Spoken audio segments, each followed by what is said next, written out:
Minister, the upcoming EU Council meeting will discuss, amongst other issues and items on the agenda, the ongoing war in Ukraine and energy prices. We know that the energy price crisis here is ongoing, despite the recalibrated TBES scheme.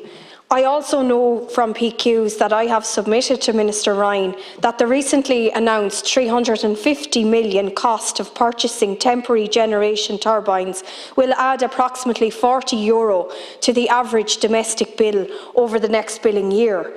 This is a direct result of the lack of forward planning and indeed forward thinking by government, and the reckless ruling out of indigenous energy resources such as oil and gas exploration and LNG terminals. We have backed ourselves into a corner.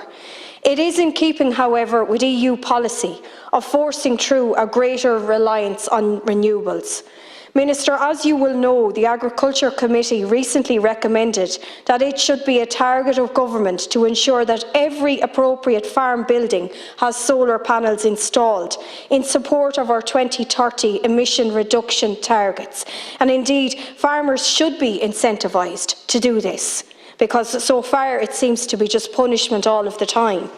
The committee also recommends that the Department of Agriculture and the Department of the Environment should enter into dialogues with electricity companies and financial institutions with a view to identify whether a scheme can be devised whereby all upfront costs in relation to the installation of solar PV on farm buildings can be offset.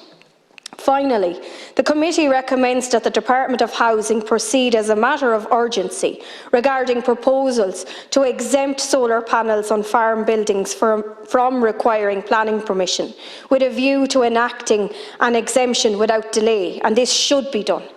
If Ireland wants to play its part in implementing EU energy policy, then initiatives such as these will have to be adopted. Farmers need to be supported and incentivised instead of being dictated to and punished every day of the week in terms of the policies, green policies that are coming down the tracks.